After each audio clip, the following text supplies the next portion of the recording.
தலைவர் திருமாவளவன் அவர்களும் எனது அம்மாவும் உடன் பிறந்தவர்கள். திருமாவளவன் அக்கா மக தான் நான். எப்பயுமே ஒரு 10 பேர் இருப்பாங்க. குறைந்தபட்சம் 10 to 15 மெம்பர்ஸ், 50 மெம்பர்ஸ் இல்லாம இருக்க மாட்டாரு. ஒத்தையில இருந்ததே கிடையாது. வீட்டுக்கு வந்தாலுமே சரி, இன்னுமே நாங்க பர்சனலா பேசினதே கிடையாது. ஒரு வார்த்தை கூட.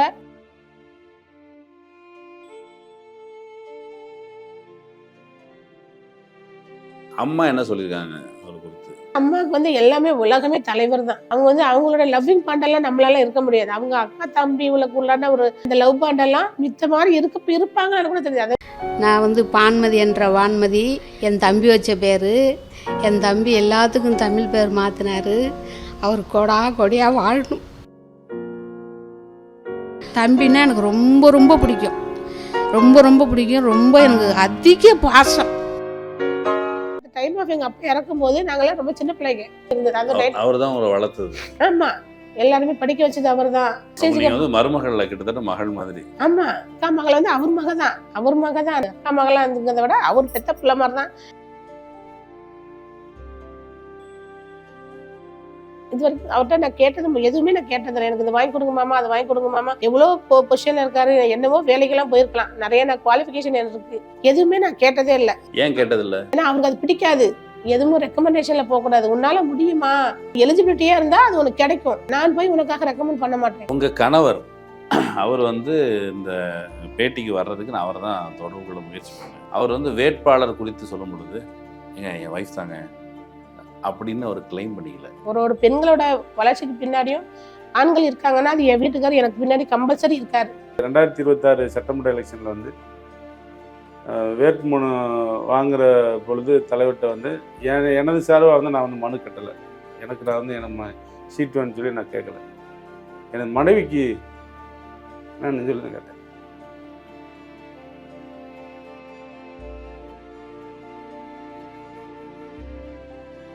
எனக்கு ஒரு முகம் இருக்கு. அந்த முகம் தலைவர் திருமாவளவன் முகம்.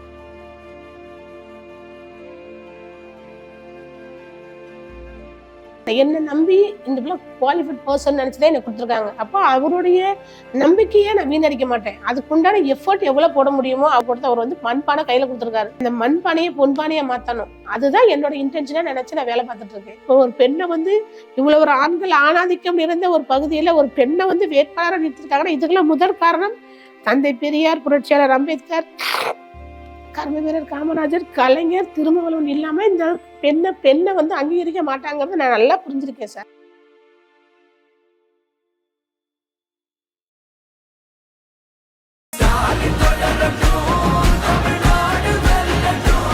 வணக்கம் நண்பர்களே, இது அரண் செய் நான் மகிழ்ந்து நம்ம சந்திக்க போகின்ற சிறப்பு விருந்தினர் மதசார்பற்ற முற்போக்கு கூட்டணியின் கள்ளக்குறிச்சி வேட்பாளர் முனைவர் கு. மாலதி அவர்கள். வணக்கம். வணக்கம் சார். உங்களுடைய இந்த வேட்பாளர் அறிவிப்பு வந்த உடனே யார் இவங்க அப்படிங்கிற கேள்வி வந்தது. இந்த பேட்டிக்கு வரும்போது எனக்கு இருந்த முதல் கேள்வி அப்படிதான், இப்போ யார் இந்த மாலதி அப்படின்னு சொன்னால் கொஞ்சம் தேடி பார்த்தா இவங்க வந்து திருமாக்கு ஏதோ ஒரு வகையில் உறவினர் அப்படிங்கும்போது முதல் கியூரியாசிட்டியே எந்த வகையில் உறவினர் அப்படிங்கிறது தான். நீங்களே சொல்லுங்கள். எந்த வகையில் உறவினர்னா தலைவர் திருமாவளவன் அவர்களும் எனது அம்மாவும் உடன் பிறந்தவர்கள். திருமாவளவன் அக்கா மக தான் நான். எங்க அம்மா பேர் பானுமதி. தொல்காப்பியனுக்கும் பெரியம்மாளுக்கும் பிறந்த பிள்ளைங்க தான் திருமாவளவனும் பானுமதியும். அந்த பானுமதியோட மகள் தான் கு. மாலதி. எங்க அம்மாவை பக்கத்துல உள்ள பிறந்தது வளர்ந்ததெல்லாம் அங்கனூர் கிராமம். எனக்கு திருமணம் பண்ணி கொடுத்தது வந்து பெரம்பூர் மாவட்டம் திருமாந்துறை கிராமம் தான் கல்யாணம் பண்ணி கொடுத்தாங்க. தலைவர் திருமாவளவன் அப்படின்னு சொன்னீங்க. இந்த தலைவர் திருமாவளவன் சின்ன வயசுல இருந்து நீங்க அப்படிதான் சொல்லி பழகிருக்கீங்களா? என்ன சொல்லி கூப்பிடுவீங்க அவரை? நேர்ல பார்க்கும்போது மாமா தான் சொல்லுவோம். ஜென்ரலா கூப்பிடும்போது நம்ம மாமான்னு சொல்லி உறவு முறை வந்து கொண்டாட மாட்டாரு அவரு.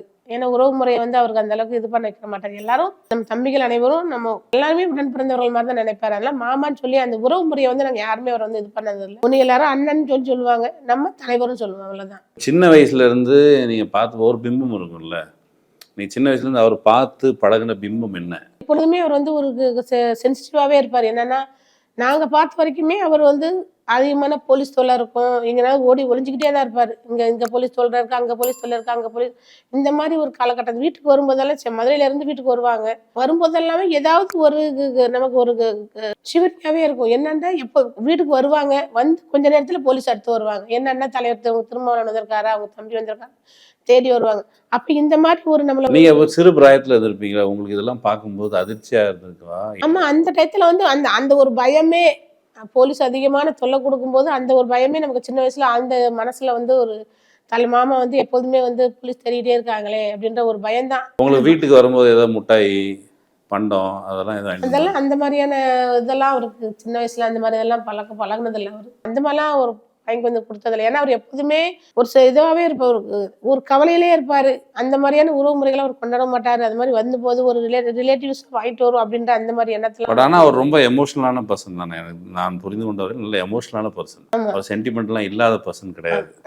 எமோஷனல் பர்சன் தான். அதாவது அந்த மக்களுக்காக சென்டிமெண்டா இருப்பாரு, எமோஷனலா இருப்பாரு. ரிலேட்டிவ் நம்ம வீட்டு குடும்ப ஆளுங்கிறதுல வந்து அந்த அந்த ஒரு பாண்ட் இருக்கு. பர்சனல் அதுக்குள்ள இன்ட்ராக்ஷன் ஆக மாட்டாரு. மித்தத்துல காமனா பாத்தீங்கன்னா மக்கள் மேல உள்ள எமோஷனல் இருக்கும், அந்த ஃபீலிங்ஸ் இருக்கும். ஏதாவது வீட்டில் இப்போ நீங்கள் உட்காந்து வீட்டுக்கு வராரு மதுரையிலேருந்து வெவ்வேறு பகுதிகளில் அரசியல் வேலை செஞ்சுட்டு வீட்டுக்கு வந்து சாப்பிட்ற சமயத்துலையோ அல்லது சும்மா உட்காந்துருக்கிற சமயத்துலையோ மக்கள் படுகிற துயரம் பற்றி வேறு விவரங்கள் பற்றி ஏதாவது பேசியிருக்காரா? பேச கேட்டிருக்கீங்களா? உங்ககிட்ட இல்லை, வீட்டில் பேசியிருக்கீங்க? இல்லை, வீட்டில் வந்து அந்த அளவுக்கு அது அவங்க அவரோட லைஃப்பை தான் வந்து அவர் பேசுறாரு. அப்படிங்கும்போது அவர் என்ன யதார்த்த வாழ்க்கை என்ன வாழ்றாரோ அதை தான் மக்கள்கிட்டையும் கொண்டு கேட்குறாரு. அதனால அதை வந்து பெருசாக வீட்டில் எதுவும் நம்ம பேசுறது இல்லை. ஏன்னா அவர் பேசுறது எல்லாமே நம்ம கேட்டுக்கிறோம். இல்லை, அப்பவும் சின்ன வயசில் இப்போ நீங்கள் சொல்கிறீங்களே வீட்டுக்கு வந்தால் போலீஸ்காரங்க துரத்திட்டு வருவாங்கன்னு. ஆமா ஆமா ஆமா. அப்போ சம் இஷ்யூ ஏதோ ஒரு ஊரில் குடிச்சை கொளுத்தி விட்டாங்க, ஆமா, ஏதோ ஊரில் மக்கள் மீது வன்கொடுமை நிகழ்த்தப்பட்டது, ஆமா. எதிர்த்து ஆர்ப்பாட்டம் போராட்டம், வீட்டில் வந்து அதை பற்றி ஏதாவது சொல்லியிருக்காங்க? அதெல்லாம் அந்த டிஸ்கஸ்லாம் பண்ண மாட்டாங்க. ஏன்னா அந்த அளவுக்கு நமக்கு அவேர்னஸ் இருக்காது.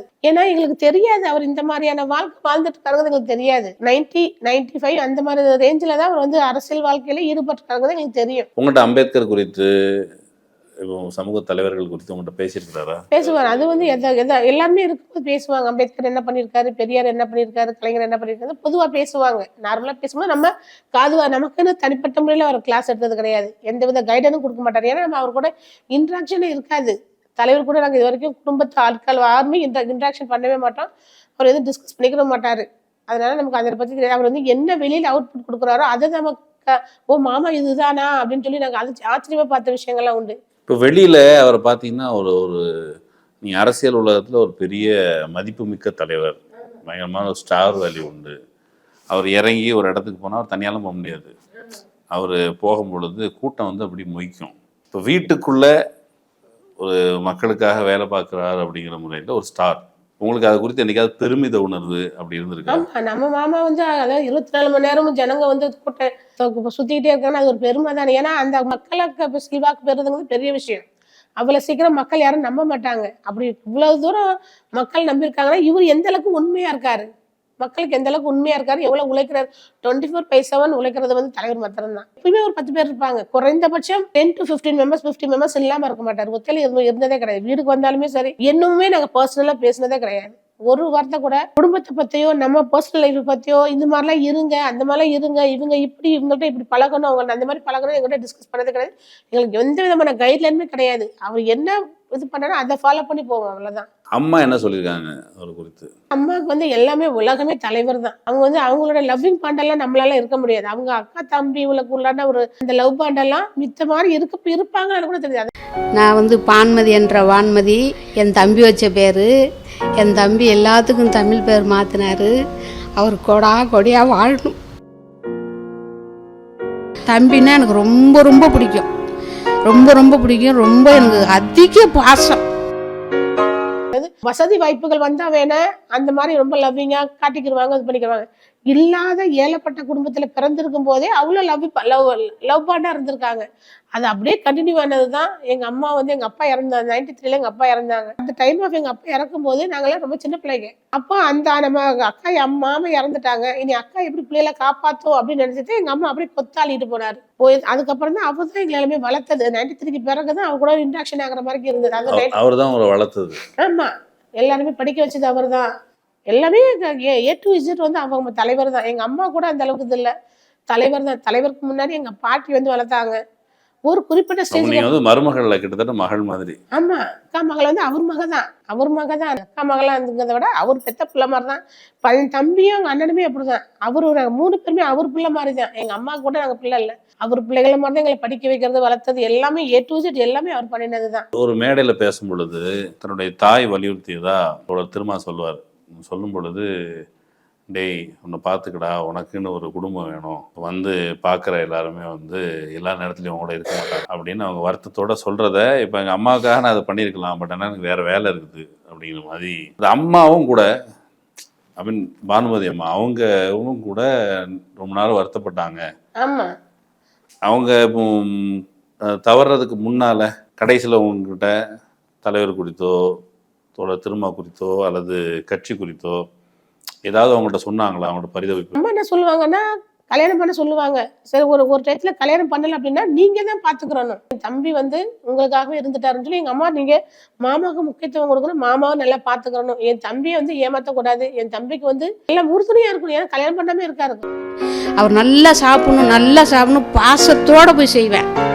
நல்லா சாப்பிடணும், அவருக்கு எந்த குறையும் இருக்கக்கூடாது. அவர் ஏன்னா தனிமையில் இருக்கிறாரு, அவருக்கு அந்த குறையே இருக்கக்கூடாது. நம்மளுக்கு இப்படி இருந்தால் செஞ்சு கொடுப்பாங்க, நமக்கு இல்லையா நம்ம யாரை கேட்கறதுன்னு அந்த மனக்குறை அவருக்கு இருக்கக்கூடாது.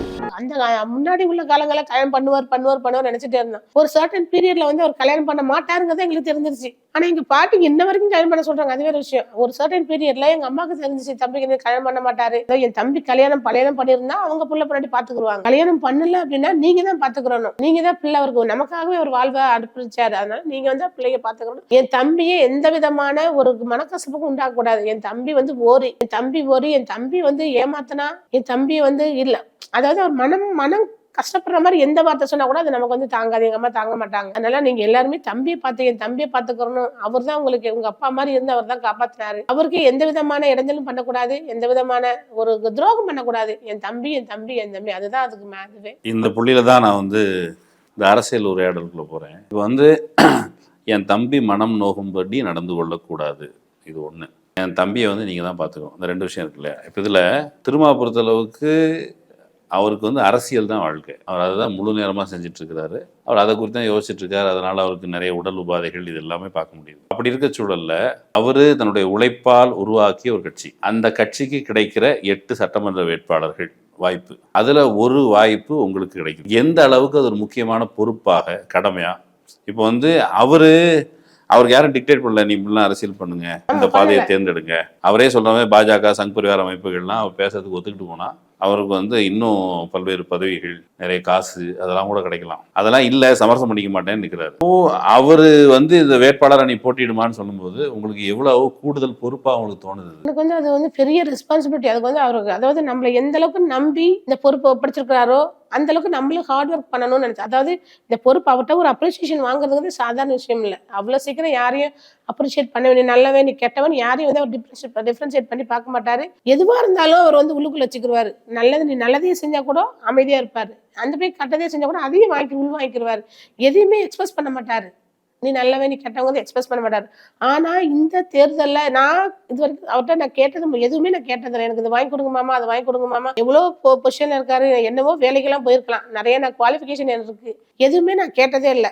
ஏன்னா அவருக்கு வந்து எல்லாமே பியூரிட்டியாவே இருக்கணும், எல்லாமே குவாலிஃபிகேஷனாவே இருக்கணும். குவாலிஃபைடாவே இருந்தா மாத்திரம் தான் அவர் வந்து அதை சஜஷன் பண்ணுவாரு. ஏன் கேட்டதில்லை? அவர் நம்ம தொல்லை பண்ணக்கூடாது, ஏன்னா அவருக்கு அது பிடிக்காது. எதுவும் ரெக்கமெண்டேஷன்ல போகக்கூடாது. உன்னால முடியுமா, எலிஜிபிலிட்டியா இருந்தா அது உனக்கு கிடைக்கும், நான் போய் உனக்காக ரெக்கமெண்ட் பண்ண மாட்டேன், எனக்கு எலிஜிபிலிட்டியா உன்னை வளர்த்துக்கோ அப்படிங்கறது அவரோட இன்டென்ஷன். அது அதனால நான் கேட்டதே இல்லை அவர்கிட்ட. நாங்க இது வரைக்கும் நாங்க டெவலப் ஆகி வந்தது எங்களுடைய ஓன் இன்ட்ரெஸ்ட்ல தான். படிக்க வச்சார், அவ்வளவுதான், படிக்க வச்சார். நாங்க அந்த படிப்பு நாங்க முன்னிறுத்தி போய்கிட்டேன். நமக்கு ஒரு வாய்ப்பு கிடைச்சிருக்கு, அதை வச்சு அப்படியே முன்னேறி போய் கொண்டு அடுத்த ஸ்டேஜுக்கு நான் போனேன். எங்களுக்கு வந்து அவர் மோட்டிவேட் பண்ணி இதை பண்ணுன்னு சொல்லி இது பண்ணதே, கைட் பண்ணதே கிடையாது.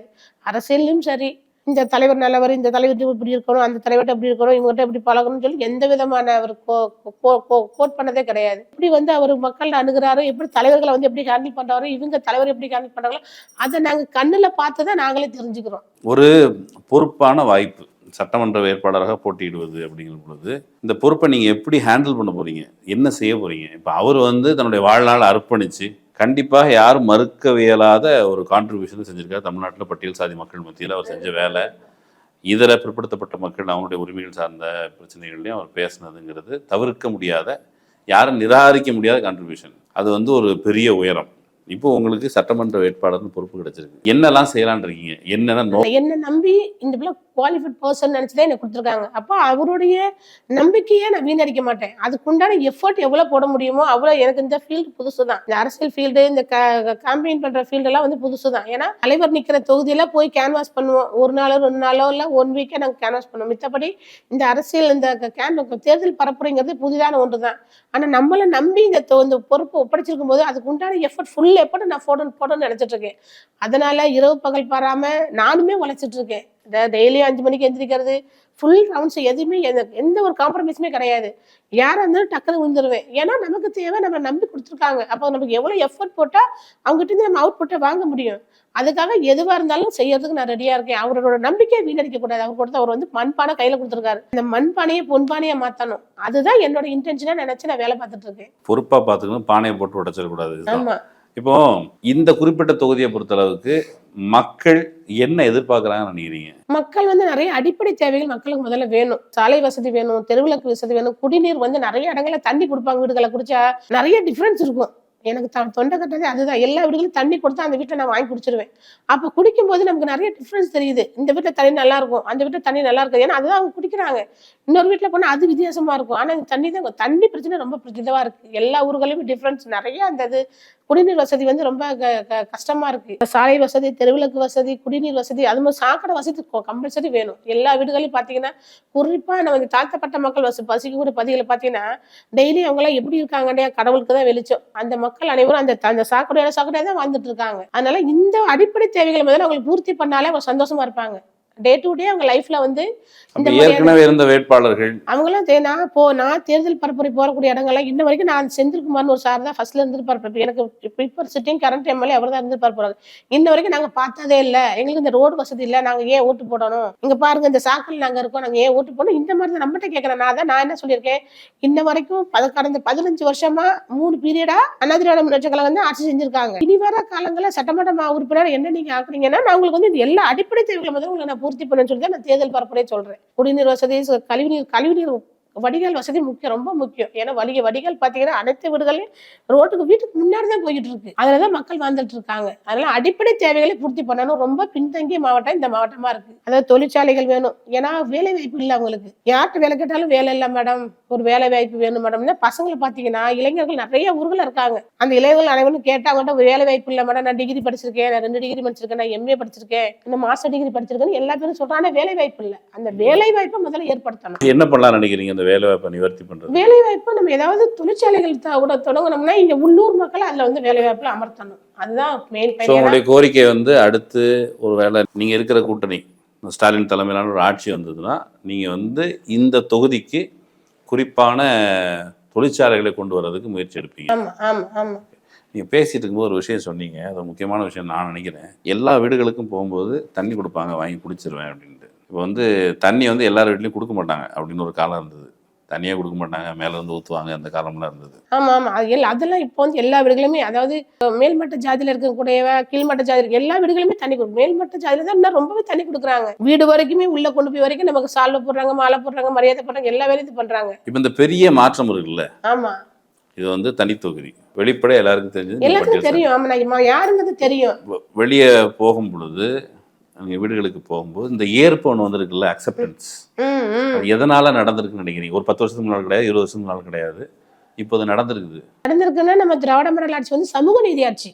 அந்த சமூக நீதி ஆட்சியின் பேர்ல தான் மக்கள் வந்து என்ன ஏத்திருக்கிறாங்க. நான் யாருன்றது தெரியும். கள்ளக்குறிச்சி மாவட்டம் தனி தொகுதின்னு நல்லாவே தெரியும். அப்ப என்னையும் உள்ள வந்து அப்சர்வ் பண்ணிக்கிறாங்கண்டா, அப்ப அந்த அளவுக்கு திராவிட மாடல் ஆட்சி சமூக நீதி ஆட்சி நடக்குதுன்னு அர்த்தம். திராவிட மாடல் ஆட்சிக்கு சப்போர்ட் பண்ற திருமாவளவன் இல்லைன்னா இந்த சமூக நீதி ஆட்சி வந்து இது பண்ணாது.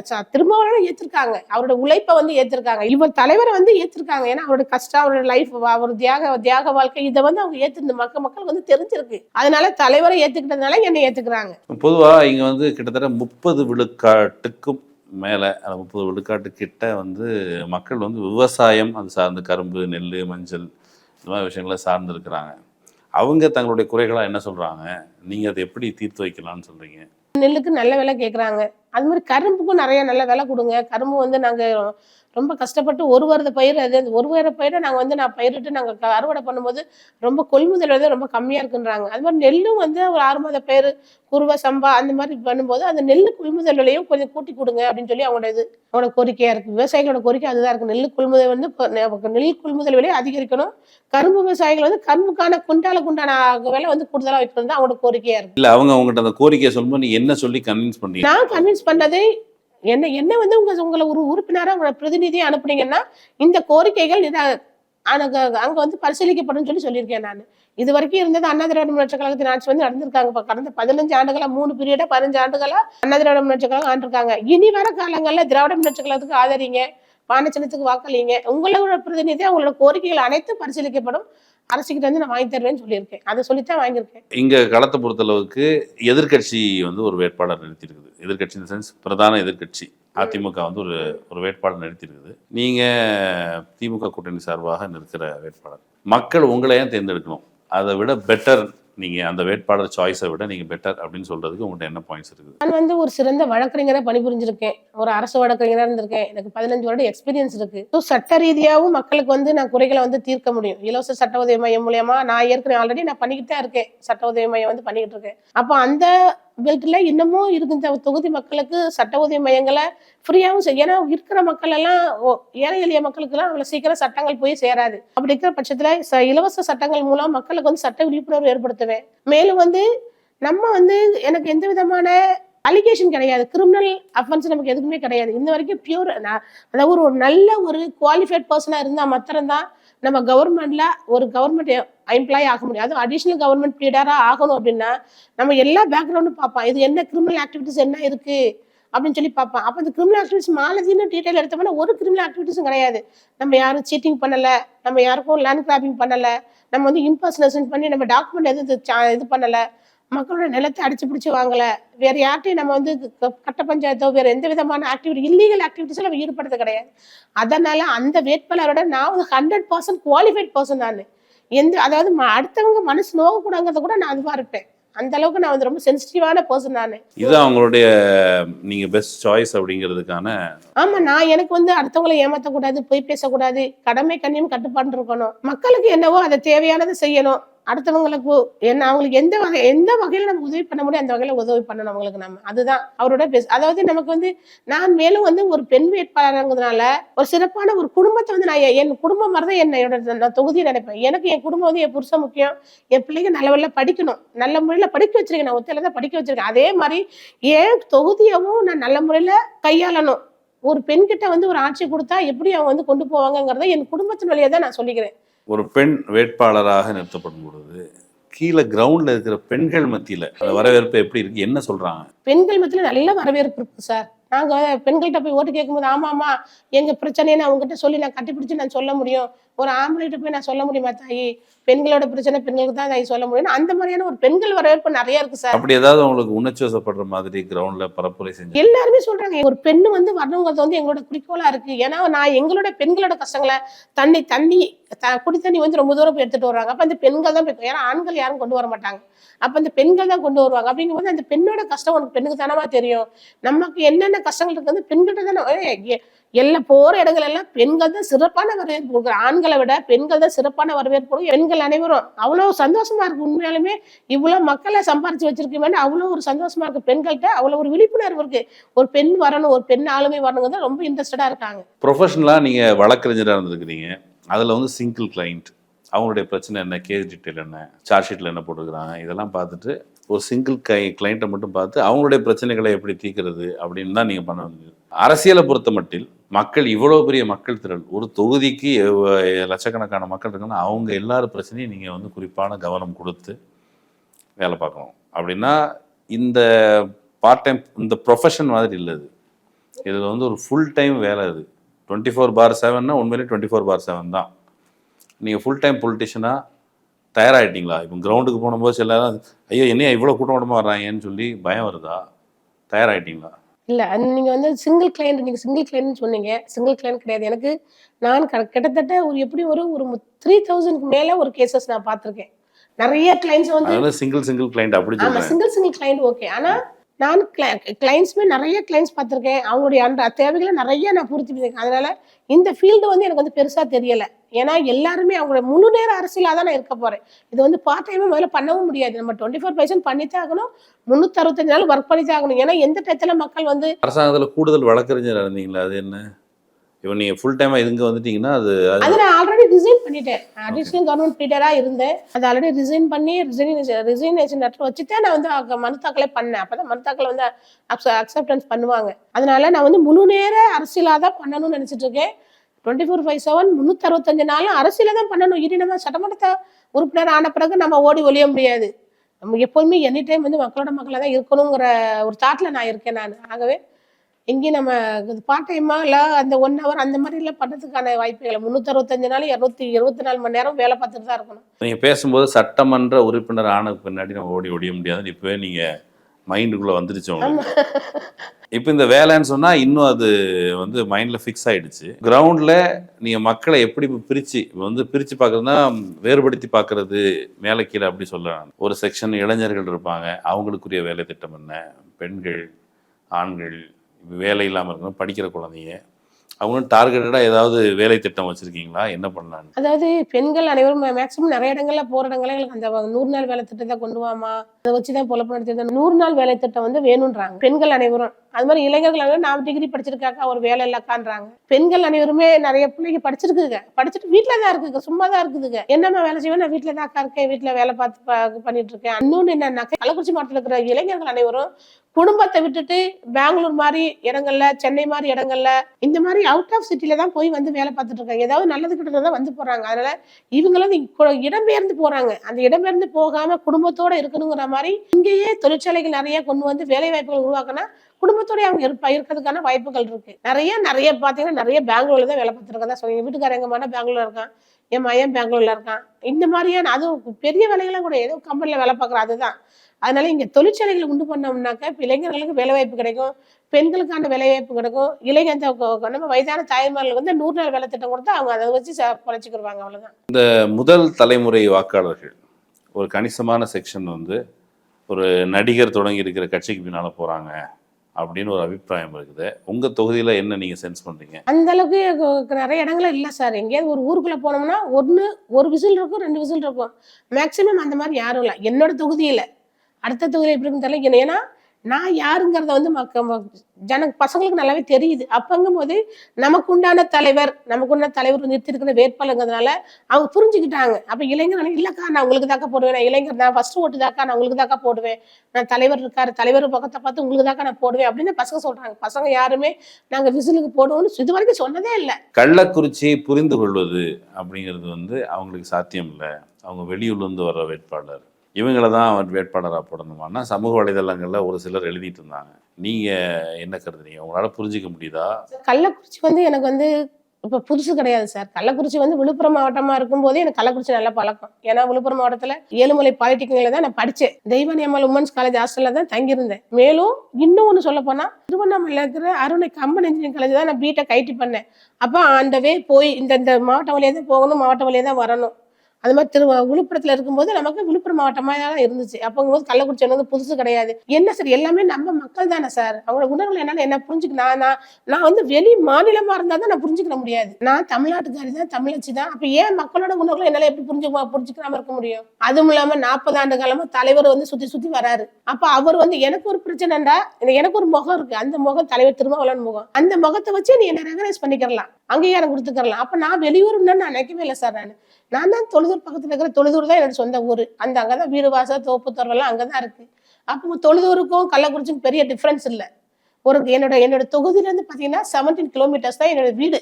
இப்ப காச்சக்குடின்னு ஒரு ஊர் இருக்கு, எரஞ்சின்னு ஒரு ஊருக்கு. அந்த எரஞ்சில இருந்து என்னோட வீடு பாத்தீங்கன்னா இது 17 கிலோமீட்டர்ஸ் தான். இந்த தொகுதியில தான் இருப்பீங்களா? இந்த தொகுதியில தான் இருப்பேன். இனிமே இருக்கதான் போறேன். நான் சட்டமன்ற உறுப்பினர் ஆயிட்டா வேற எங்கேயும் நான் போக முடியாது. எனக்கு சார் இன்னொன்னு பாத்தீங்கன்னா எனக்கு வந்து எந்த விதமான கமிட்மெண்ட்டும் கிடையாது. எனக்கு 3 பசங்க தான். நல்லா படிக்க வச்சுட்டேன், காலேஜ்ல சேர்த்துட்டேன். இனி எனக்கு ஒரு பிரச்சனையுமே இல்லை. அதனால எனக்கு எந்த விதமான இதுவுமே எனக்கு முழு நேரம் கள்ளக்குறிச்சியில இருந்து கள்ளக்குறிச்சி மக்களுக்கு எந்த நேரத்துல என்னவா இருந்தாலும் அவங்களுக்கு பணி செய்ய காத்திருக்கேன். குழந்தைங்க, உங்க கணவர் அல்லது வீட்டுல உங்க மாமியார் இருந்தா இவங்கெல்லாம் என்ன சொல்றாங்க? இவங்க என்ன, என் பையன் மூத்தவனுக்கு இதுல இன்ட்ரெஸ்ட் இல்ல. ஏன்னா எங்க அம்மாவுக்கு வந்து அவங்க எனக்கு என்னன்னா, எனக்கு வந்து நீதிபதி ஆகணுங்கிறது என்னோட எண்ணம். இப்ப கூட லாஸ்ட் டைம் ஒரு 3 months முன்னாடி நான் என்ன ப்ரொஃபைல் சப்மிஷன் பண்ண சொன்னாங்க. சப்மிஷன் பண்ணியிருக்கேன். என் பையன் மூத்த வந்து, ஏமா நீங்க ஜட்ஜி ஆகதாமா இது பண்ண, நீ ஏமா அப்புறம் இது பண்ண? இல்ல சாமி, பெரியப்பா வந்து என்னை நம்பி பொறுப்பு பிடிச்சிருக்காரு. பெரியப்பா வந்து ஒரு நம்பிக்கையின் பேர்ல எனக்கு கொடுத்துருக்காரு. என்ன நம்பிக்கை வச்சிருக்காருன்னு தெரியல. பெரியப்பா கொடுத்துருக்காரு சாமி, அதை வந்து நம்ம செய்யணும் சாமி, அதனால நான் அதில் போட்டியிடுறேன் சாமின்னு. மற்றபடி என் மாமனார் மாமியார் எங்க வீட்டுக்காருக்கெல்லாம் பெரிய அங்கீகாரமே இந்த கட்சி தான் சார். ஏன்னா அவங்க எல்லாம் சின்ன வயசுல ரொம்ப அடிபட்டு உதப்பட்டு சாதிய வன்கொடுமையில அங்க ஊர்ல இருந்தப்போ ரொம்ப கஷ்டப்பட்டவங்க. அவங்க எல்லாம் இந்த கட்சிக்காக ரொம்ப கஷ்டப்பட்டவங்க. அதனால அவங்களுக்குலாம் ரொம்ப சந்தோஷம் தான். எனக்கு அங்கீகாரம் எல்லாம் கூட பரவாயில்ல, என்னை சார்ந்த என் மனைவிக்கு கொடுத்தாலும் அவங்க சந்தோஷம் தான் அவங்களுக்கு எல்லாம். அதனால அவங்க எல்லாம் ஃபுல் எஃபர்ட் போடுறாங்க. நீங்க பாருங்க, என் பசங்க 2 பேருமே எஃபர்ட் ஃபீல்டில் தான் பார்த்துட்டு இருக்கு. சுற்றி என் பின்னாடி சுற்றி வராங்க. எப்படி இருக்கு மக்கள், எப்படி என்ன பேசிக்கிறாங்கன்றத அவங்க 2 பேர். முதல் பையன் தான் ஹாஸ்டல்ல இருக்கான். மித்த 2 பசங்களுமே ஃபீல்டில் தான் இருக்காங்க. என் கூட தான் சுற்றி வராங்க. அதனால எனக்கு வேற கமிட்மெண்ட் பெருசா எதுவுமே இல்லை சார். உங்க கணவர் அவர் வந்து இந்த பேட்டிக்கு வர்றதுக்கு நான் அவரை தான் தொடர்பு கொள்ள முயற்சி பண்ணேன். அவர் வந்து வேட்பாளர் குறித்து சொல்லும் பொழுது, ஏங்க என் வைஃப் தாங்க அப்படின்னு அவர் கிளைம் பண்ணிக்கல. உங்களுக்கு தனித்துவம் இருக்கிறதுங்கிறது அவர் அந்த டிஸ்கஷனுக்குள்ளே போல அவர். எனக்கு தெரிஞ்சு நான் 4 நாளாக அவரை ட்ரை பண்ணிட்டு இருக்கேன். நான் பேசலாம் தோழர், வேட்பாளருடைய அறிமுகத்தை உங்களுக்கு அனுப்பி வைக்கிறேன் அப்படின்னு ரொம்ப சின்சியராக இதை ஃபாலோ பண்ணிட்டு இருந்தார். அவர் வந்து இந்த குறிப்பிட்ட விஷயத்தில் வந்து டெடிக்கேட்டடாக வேலை பார்க்குறாரு அப்படின்னு பார்க்க முடியுது. அவர் இந்த பரப்புரையில் எவ்வளோ மெனக்கிடுறாரு, உடன் இருக்கிறாரா? எல்லாமே அவங்க சப்போர்ட் இல்லாமல் நம்ம எதுவுமே பண்ண முடியாது சார். எல்லாமே ஈச் அண்ட் எவ்ரி ஒன் வந்து அவங்க சப்போர்ட் பண்றாங்க எனக்கு. அவங்க சப்போர்ட் இல்லைன்னா இந்த ஃபீல்டுக்கே நம்ம வந்திருக்க முடியாது. ஒரு பெண்களோட வளர்ச்சிக்கு பின்னாடியும் ஆண்கள் இருக்காங்கன்னா, அது என் வீட்டுக்காரர் எனக்கு பின்னாடி கம்பல்சரி இருக்காரு. பிடெக் பண்ணேன், அதுக்கப்புறம் வந்து லா இளங்கலை பண்ணேன், லாவிலே முதுகலை பண்ணேன், மேனேஜ்மெண்ட் பண்ணேன், பிஹெச்டி பண்ணி, எல்லாத்துக்குமே சப்போர்ட்டிவா அவங்க தான் பின்னாடி இருக்காங்க. என்னோட வளர்ச்சிக்கு பின்னாடி என் வீட்டுக்காரர் தான் இருக்காங்க. திருமணமானதுக்கெல்லாம் இதெல்லாம் படிச்சீங்களா? ஆமா, திருமணமான பிறகுதான் என் பசங்க எல்லாம் பிறந்த பிறகுதான் நான் ஒரு டிகிரியா பண்ணிட்டு வந்தேன். நம்ம பையன் மூத்தவன் பிறந்த பிறகு அடுத்த டிகிரியா நான் பண்ணேன். நான் அப்போ ஃபுல் சப்போர்ட், ஃபுல் ஃபேமிலியுமே எனக்கு ஃபுல் சப்போர்ட் பண்ணுவாங்க. படிக்கிற விஷயமா இருந்தாலும் சரி. ஏன்னா நான் நல்லா படிப்பேன். அதான் ஒரு லவ் மேரேஜா? ஆமா, லவ் மேரேஜ். எங்க 2 பேருக்கு லவ் மேரேஜ். அப்போ தோழர் வந்து எதுவும் சொல்லலையா உங்களுக்கு? இல்ல, அவங்க இதெல்லாம் இது பண்ணிக்கல, எதுவும் எதிர்ப்பு தெரிவிக்கல. கல்யாணம் பண்ணிக்கிட்டேன், அவ்வளவுதான். எந்த வித வீட்டுல எந்த விதமான எதிர்ப்பும் பண்ணல. எங்க அம்மாவோ இப்போ தலைவரோ. காதல் திருமணம் முடித்து இப்போ அரசியல் களத்துக்கு 2 பேரும் ஜோடியா போய் தான் நீங்க ஆமா ஆமா. இந்த லைஃப் எப்படி இருக்குது இப்போ வந்து அரசியல் களத்திற்கு போய்? அதாவது நம்ம மனைவி வந்து ஒரு இடத்துல இருந்தா அது பார்க்க கண்ணுக்கு அழகுதானே. அதனால அவங்க வந்து என்ன எதுவா இருந்தாலும் அவங்க ஃபுல் சப்போர்ட் பண்ணுவாங்க. உங்களுக்கு இது எப்படி இருக்குன்னு கேட்குறேன். இவங்க அரசியல் களத்துக்கு வந்துட்டீங்க, உங்க கணவரோட சேர்ந்தான் போய் பரப்புரைக்கு போறீங்க, உங்களுக்கு இந்த ஃபீல் எப்படி இருக்குன்னு கேட்குறேன். நாங்கள் 2 லவ் மேரேஜ். அப்போ லவ் மேரேஜ்னாக்கா சில பேர் என்ன பண்ணுவாங்கன்னா, நிறையா ஜாலியாக இருக்கணும், அங்கே ஏதோ ஒரு பார்க் போகணும், ஹோட்டல் போகணும், சினிமாவுக்கு போகணும், என்ஜாய் பண்ணணும் அப்படின்னு தான் நினைப்பாங்க. ஆனால் எங்கள் வீட்டுக்கார் வந்து அரசியல் படுத்தணும் அப்படின்னு நினைப்பாரு. அதனால தான் அரசியல் களத்தில் கொண்டு வந்து நிறுத்திருக்காரு. அதனால 2 பேருமே சேர்ந்து பட்டத்தில் ரொம்ப சந்தோஷம் தான் எங்களுக்கு. நாங்கள் எப்படி நாங்கள் அன்பா பழகி கல்யாணம் பண்ணிட்டோமோ அது போல இந்த அரசியலையும் 2 பேருமே சேர்ந்து தான் லவபுல்லா தான் ஏற்றுக்கிட்டோம். அதனால எல்லா விதத்துலையுமே அவங்க எனக்கு சப்போர்ட்டிவாக தான் இருக்காங்க. ஓகே, 2 பேரும் நீங்கள் பிரச்சாரத்துக்கு போகும்பொழுது ஐடென்டிஃபை பண்ணி, என்னவா புருஷன் பஞ்சாயத்து 2 பேரும் சேர்ந்து நீங்கள் பிரச்சாரத்துக்கு வந்துருக்கீங்க. நான் யார்ட்டையும் இன்ன வரைக்கும் அவங்க என்னுடைய ஹஸ்பண்ட் சொல்லி யார்ட்டையும் நான் இன்ட்ரடியூஸ் பண்ணதே இல்லை. அந்த அடையாளத்தை அவர் பயன்படுத்தி கொண்டு அப்படி எதுவும் பண்ணலை. அவங்க இன்ன வரைக்கும் என் வீட்டுக்காரர் யாருன்னு நான் சொல்லியிருக்கேன். என்ன கல்யாணம் ஆச்சு, புள்ளக்குட்டிலாம் இருக்கு. என்கிட்டயும் சொல்லிங்க, நான் ஃபோன் பண்ணி கேட்டபோது என்கிட்ட அவர் சொல்லவே இல்லை. அவர் நான் அப்புறம் கேட்டேன், அங்கே கட்சியில் ஒருத்தர்கிட்ட பேசி திருக்குமரன் ஒரு தோழர்கிட்ட பேசிகிட்டு இருக்கேன், அவரை தொடர்புக்கு வர சொல்லுங்க அப்படின்னு சொல்லி குணவழகன்னு ஒரு தோழர்கிட்ட சொன்னேன். ஏங்க திருக்குமரன் தாங்க வேட்பாளருடைய கணவர், அவர் என்கிட்ட சொல்லவே இல்லைங்க அதை அப்படின்னு. அப்போது வந்து ஒரு நேம் சேக்கு கிடையாது, ஒரு பெண்ணை வேட்பாளர் நிறுத்துவோம், அப்புறம் வந்து ஆண் பின்னாடி இருந்து இயக்குவார். இல்ல எல்லாமே நம்ம இண்டிவிஜுவல் ரெஸ்பான்சிபிலிட்டி தான். அவர் வந்து அவங்கள கேட்டுத்தான் பண்ணணும்லாம் கிடையாது. எனக்கு என்ன தோணுதோ அதை நான் செய்வேன், அவ்வளவுதான். எனக்கு தெரியும் நாம இப்படிதான் இருக்கணுங்கிறது நமக்கு தெரியும். இந்ததான் நல்ல பாதையில போகணுங்கிறது நமக்கு தெரியும். நமக்கு ஒரு இது கெப்பாசிட்டி இருக்குல்ல சார், அந்த கெப்பாசிட்டி வச்சுதான் நமக்கு ஒரு வேட்பாளரே கொடுக்குறாங்க. அப்பங்கும்போது அதை நான் வந்து அவங்ககிட்ட சொல்லித்தான் பண்ணணுங்கிற அவசியம் கிடையாது. அவங்களும் அதுக்கு தடையா இருக்க மாட்டாங்க. ஏன்னா அவங்களும் இந்த அரசியல் ஃபீல்ட்ல பார்த்துட்டு இருக்கிறதுனால அவங்க வந்து எந்த விதத்திலும் எனக்கு தடைகள்லாம் இருக்க மாட்டாங்க. எனக்கு வந்து வெற்றி படிகளா இருப்பவங்க தடைகள்லாம் இருக்க மாட்டாங்க. அவங்க என் கூடவே தான் வராங்க. ஆனா யாருக்கும் இது வரைக்கும் இவங்க தான் என் வீட்டுக்காரன்னு இந்த வரைக்கும் தெரியாது, யாருக்குமே தெரியாது, நான் யார்ட்டையும் சொன்னதும் இல்லை. நீங்க இந்த அரசியல் களத்திற்கு வந்ததுக்கு பெரியார், அம்பேத்கர் உள்ளிட்டவர்களுடைய உழைப்பு வந்து ரொம்ப ரொம்ப முக்கியமானது. இந்த களத்திற்கு போகும்போது அவனை நினைச்சுக்கிறீங்களா? ஆமா சார், கம்பல்சரி. பெரியார் இல்லாம பெண் இல்லை, அம்பேத்கர் இல்லாம கல்வி அறிவு இல்லை. அதெல்லாம் 2 பேரையுமே எங்கேயுமே இருந்தாலும் அவருக்கு பாதம் தொட்டு வணங்கி வேண்டித்தான் நான் வந்து இந்த இதுவே நான் இந்த வரைக்கும் கோயிலுக்கு போனதில்லை. ஆனா இப்ப டெய்லி 10 கோயிலுக்கு போறேன்னு வச்சுக்கிறேங்க. நான் கோயிலுக்கு இது வரைக்கும் எனக்கு 46 வயசு ஆகுது. இன்ன வரைக்கும் கோயிலுக்கு நம்ம அந்த மாதிரி பழக்கத்துல அந்த வளர்ப்புல வளகல. நம்ம வீட்டுல உள்ளவங்க யாரும் அப்படி கோயிலுக்கு போய் சாமி கும்பிட்டு அதை வந்து இது பண்ணுங்க அந்த மாதிரி வளரல. நம்ம 46 ஆண்டுகளமா நான் கோயிலுக்கே போனதில்லை. ஆனா இந்த 10 நாட்களா ஒரு நாளைக்கு 20 கோயிலுக்கு போறேன். ஒரு நாளைக்கு 20 கோயிலை விழுந்து விழுந்து நான் கும்பிட்டு வர்றேன். அதை விட நான் பெருசா நினைக்கிறது அம்பேத்கரையும் தந்தை பெரியாரையும் தான். கர்ம வீரர் காமராஜர் இவங்க 3 பேருக்கும் சிலை இருக்குங்க நிறைய. அம்பேத்கருக்கு சிலை ஃபர்ஸ்ட்ல இருக்கு, அதுக்கப்புறம் பெரியார் சிலை இருக்கு, அடுத்து வந்து ஒரு சில இடங்களில் காமராஜருக்கு சிலை இருக்கு. இந்த சிலைகளை வந்து நான் ரொம்ப வேண்டி விரும்பி மனமுவந்து நான் தொட்டு கும்பிடுவேன் சார். தொட்டு கும்பிடும் போது என்னை நானே அழுதுருவேன். இந்த காலத்துக்கு வந்திருக்கோம்னா இவங்களோட உழைப்புலாம் எல்லாமே இந்த காலத்துக்கு நம்ம மறந்துருக்க முடியாது. அம்பேத்கர், பெரியார், காமராஜர் இவங்கெல்லாம் உழைக்கல, இவங்கெல்லாம் மக்களுக்கு வந்து பகுத்தறிவை கொடுக்கலன்னா பெண்ணாகிய நான் வந்து இப்போ வேட்பாளராக நிற்கிறதுக்கு வாய்ப்பே இல்லை. அதனால அவங்களை தொட்டு கும்பிடும் போது என்னை நானே மறந்து அழுதுருவேன். அது மக்களுக்கு தெரியுமா என்னன்னு தெரியாது, நான் அழுதுருவேன். நான் அந்த அளவுக்கு அவங்களோட பாடு இருக்கு. அது மேல தலைவர் வந்து இந்த அளவுக்கு மக்களை திரட்டி வச்சிருக்காருங்கும் போது இன்னும் கூட என்னையும் நம்பி கொடுத்துருக்காருல்ல. அதெல்லாம் வந்து நம்ம படிச்சிருக்கோம். பெரியார் என்ன பண்ணியிருக்காரு, புரட்சியாளர் என்ன பண்ணியிருக்காரு, காமராஜர் என்ன பண்ணிருக்கு படிச்சிருக்கோம். ஆனா ரியாலிட்டியா தலைவர் என்ன பண்றதை பார்த்துட்டு இருக்கோம். அப்பங்க வந்து இவங்களெல்லாம் நினைக்கும் போது என்னை நானே மறந்துடுவேன். இப்போ ஒரு பெண்ணை வந்து இவ்வளவு ஒரு ஆண்கள் ஆணாதிக்கம் நிறைந்த ஒரு பகுதியில ஒரு பெண்ணை வந்து வேட்பாளராக நிறுத்திருக்காங்கன்னா இதுக்கெல்லாம் முதல் காரணம் தந்தை பெரியார், புரட்சியாளர் அம்பேத்கர், கர்ம வீரர் காமராஜர், கலைஞர், திருமாவளவன் இல்லாம இந்த பெண்ணை வந்து அங்கீகரிக்க மாட்டாங்கிறத நான் நல்லா புரிஞ்சிருக்கேன் சார். அவங்க வந்து தத்துவமாக உங்களோட நின்று வழிகாட்டுவார்கள். நீங்க அவங்க வழியில நின்று சட்டமன்ற உறுப்பினராக தேர்ந்தெடுக்கப்பட்டு அந்த பணியில எந்த பிசரும் இல்லாமல் சமரசம் இல்லாமல் வேலை பார்க்கணும் அப்படிங்கிறது எங்களுடைய விருப்பம். நீங்கள் தேர்ந்தெடுக்கப்படணுங்க எங்களுடைய வாழ்த்துக்கள். Thank you sir. நேரத்தை ஒதுக்கி எங்களுக்கு இந்த நேர்காணல் கொடுத்தது ரொம்ப ரொம்ப நன்றி. Thank you sir. நண்பர்களே, இன்னொரு வாய்ப்பில் சந்திக்கலாம். நன்றி. அரண்சை நண்பர்களுக்கு வணக்கம். அரண்சை ஊடகம் சுயேட்சையாக இயங்குவதற்காகவே உருவாக்கப்பட்டது. நாம் செய்கிற வேலை உண்மையிலேயே மக்களுக்காக செய்கிறோம் என்பதை நீங்கள் நம்பினால், வாய்ப்பு இருந்தால் இந்த ரேசர் பே QR கோடுக்குள்ளே நீங்கள் வந்து அதை ஸ்கேன் பண்ணி எங்களுக்கு உங்களால் இயன்றதை விருப்பம் இருந்தால் ஆதரவு தெரிவிக்கலாம்.